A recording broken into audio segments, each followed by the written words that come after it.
Hi there, and welcome to the Stockscores Market Minutes for January 30th, 2012. This week's topic, What Matters? I'm going to look at the things that are the focus of the market right now and go through the charts, which really answer the question about where these things are going. So there's a few things that are important to the market right now. First and foremost, I would say, is what is going on in Europe. Is Greece going to default? Is that potentially going to spread into countries like Portugal, Italy, Spain, those sorts of questions? Well, we can answer those questions by looking at some charts, and we'll do that in a moment.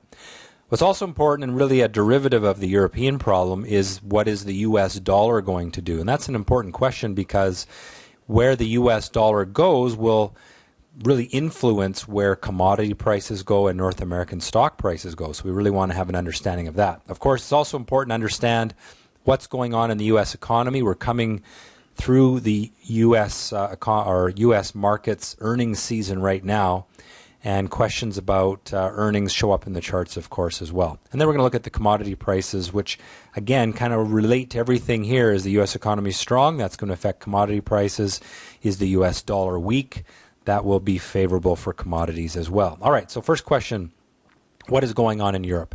This is a one-year chart of the euro, an ETF on the euro, and you can see that over the last 2 weeks the euro has risen and broken its short-term downward trend line. And so I've drawn there this trend line, which has been underway for 2.5 months to the downside.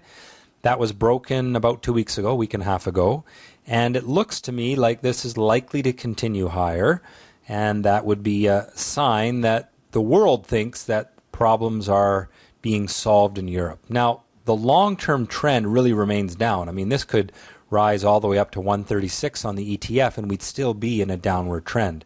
I think what's happening now is we're taking the fear out of the European problem, but there's still a recognition that the market is pessimistic about Europe, and that could be, the fact that there's going to be a recession there. They're going to have a long time to overcome the problems in Europe. Now, this takes a little closer look inside the euro, what's been going on over the last month. And here we see an upward trend that started round about the 17th of January, and it remains in that upward channel. Even though the euro had a bad day today, it didn't break that upward channel. And so, obviously right now the focus in Europe is on Greece, but the market has not yet lost its optimism that problems in Greece will be solved.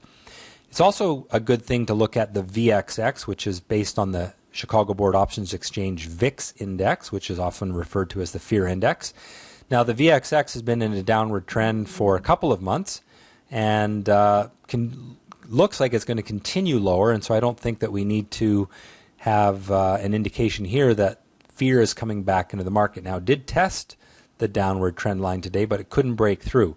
If this were to break to the upside and break that downward trend line, well, then we got to change our outlook. But right now, fear is still in a downward trend. With the rise in the euro, it's not surprising that the U.S. dollar has gone lower. That is in large part due to the U.S. Federal Reserve's decision to basically hint or say that interest rates will remain low until 2014. That implies a devaluation of the U.S. dollar, and so we've seen the U.S. dollar pull back. Now, the shape of the pattern here is important. Notice that the red line doesn't have as steep a slope as the green line. That means that the sellers are stronger than the buyers. And the reason why is the tops aren't rising as quickly as the bottoms are rising.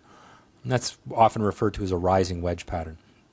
The basic gist of it is that the market is pessimistic about the U.S. dollar, which is probably more to do with problems elsewhere in the world improving, and the fact of the matter is the U.S. dollar is printing, or the U.S. government is printing a lot of money. S&P 500 remains in an upward trend. It's been in an upward trend. Really, I would say the trend started in December 20th when a break right here on this day, right about there. We had that little break of the pullback. That was our Santa Claus rally. Over the last 2 weeks, we're seeing that kind of fizzle a little bit, but that's reasonable. Given the gains that the market has made, it's reasonable that we would see some profit taking. And when we look inside the chart, this is the 2-hour chart going back 30 days, we can see that the upward channel was broken today.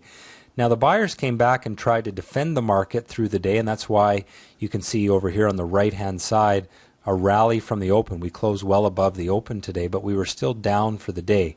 I think that the S&P 500 is likely to sort of grind its way sideways, and really what we're going through is a phase where there's some profit taking in the market, some people saying, hey, I've made some great money over the last couple of weeks, so I'm going to take some money off of the table. The motivation for that, of course, is that there's, some discussions going on in Europe that are important, and investors are just taking a cautious outlook. Now, the gold chart is an interesting one because last week it managed to break its medium-term downward trend line. I've drawn that in red. And that really came as the result of those comments out of the Fed where basically they're saying we're going to let the U.S. dollar go down. Well, that makes a lot of the other people in the world, particularly China, say, well, we got to save our protect against the risk of the U.S. dollar. And so they start buying gold again. And in doing so, they broke that medium-term downward trend, and they held the long-term upward trend. I didn't draw the long-term trend line on this chart, but this day back here in late December when gold bounced off of that long-term upward trend line was very important because it held that long-term belief in gold. So I actually think gold is likely to continue higher, although given the fact that for the last month gold has made some pretty strong gains, it wouldn't surprise me to see a little bit of a pullback in the short term, and I would view that as a buying opportunity in gold and gold stocks. Oil is in an optimistic pattern, but it hasn't had the same strength as gold. I would say oil is largely an indication of U.S. dollar weakness and also economic stability.